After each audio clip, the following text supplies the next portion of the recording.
Semana que acaba, semana que começa.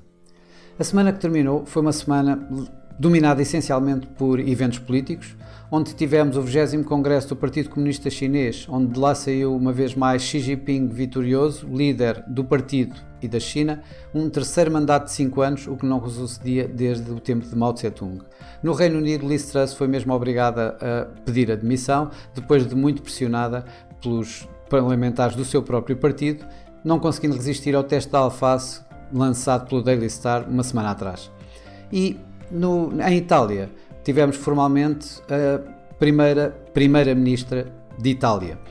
Nos mercados financeiros, os mercados financeiros foram essencialmente abalados por mais fortes ganhos das yields, ou seja, um mercado obrigacionista em queda, levando a pressões sobre os mercados os mercados acionistas e ainda a colocar alguns entraves e alguns impulsos nos mercados cambiais.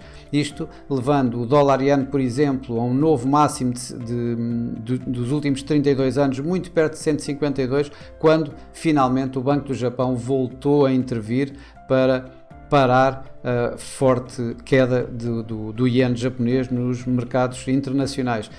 Na altura, o Banco do Japão intervém no último dia da semana. Nesse mesmo dia, o Wall Street Journal lança também uma notícia em que coloca alguns responsáveis norte-americanos do Banco Central norte-americano a reconhecer que provavelmente as taxas de juros já teriam ido altas demais, já tinham ido longe demais e que agora começávamos a provavelmente ter aqui assim alguma alteração na política mais agressiva do Fed. Isso levou a que, por exemplo, no mercado cambial o dólar acabasse por inverter, depois dos ganhos que tinha feito durante a semana toda, em poucas horas no final da semana, isso recuou completamente e isso acabou por alterar bastante o panorama no final da semana, nas últimas horas da semana.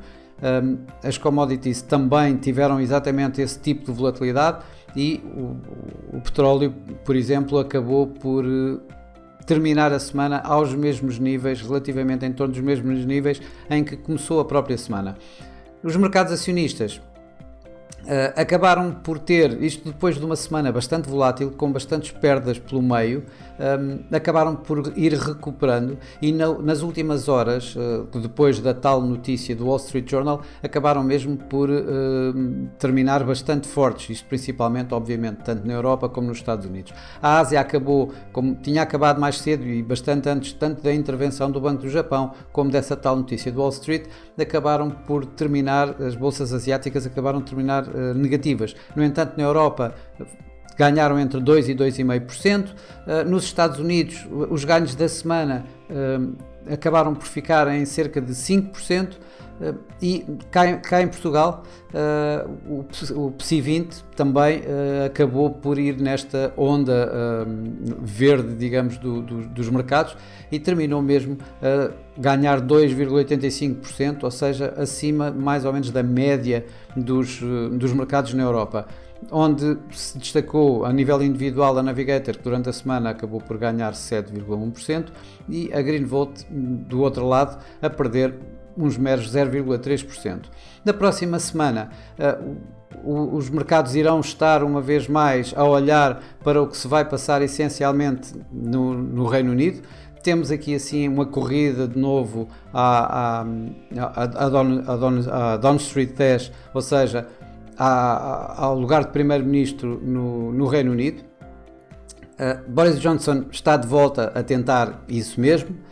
Mordaunt também está a tentar o lugar para primeiro-ministro, mas à frente continua Rishi Sunak, que concorreu com Liz Truss e perdeu, mas desta vez está bastante à frente nas contagens que, pelo menos até agora, têm sido feitas dos deputados que vão ser precisos, pelo menos ele já tem os 100 deputados para entrar na corrida. Se chegar aos 156 vai eliminar um deles, provavelmente Mordaunt, e fica só com Boris Johnson, a concorrer com Boris Johnson, que irá ter, se não houver nenhuma desistência, se não houver desistências, esse primeiro-ministro será conhecido ainda esta semana.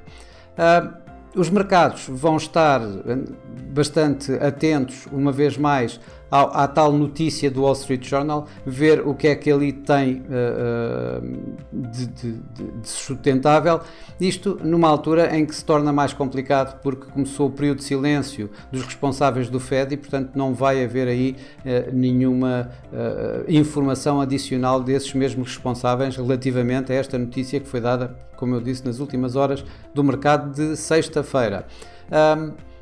Além disso, vão ter os bancos centrais, desta vez tem um banco central forte, o Banco Central Europeu. Não é que os mercados centrais, não é que os mercados esperem grandes novidades no Banco Central Europeu, está-se à espera de 75 pontos base de subidas de taxa de juros e provavelmente o problema está aqui na comunicação que vai ser feita por Christine Lagarde relativamente ao quantitative tightening, ou seja, ao desfazer do forte portfólio de obrigações que acaba por ter o Banco Central Europeu em carteira devido ao programa de compra de ativos que teve a fazer durante vários anos. Temos também como bancos importantes o Banco do Canadá, em que os mercados estão divididos entre 50 e 75 pontos de subida de taxa de juros.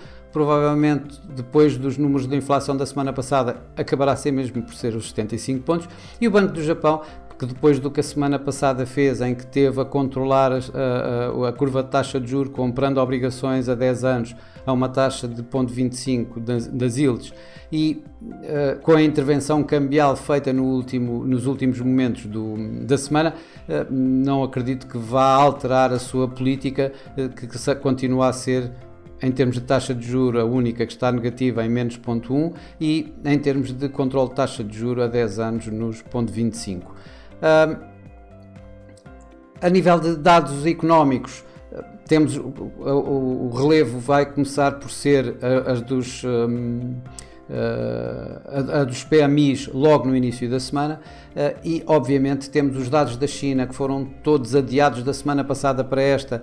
Um deles é o PIB, outro é a balança comercial. São números que poderão aqui assim dar alguma orientação aos próprios mercados. Temos ainda depois nos Estados Unidos também o PIB do terceiro trimestre e a medida mais seguida pelo Fed relativamente à inflação, que é o PCE Core Price Index.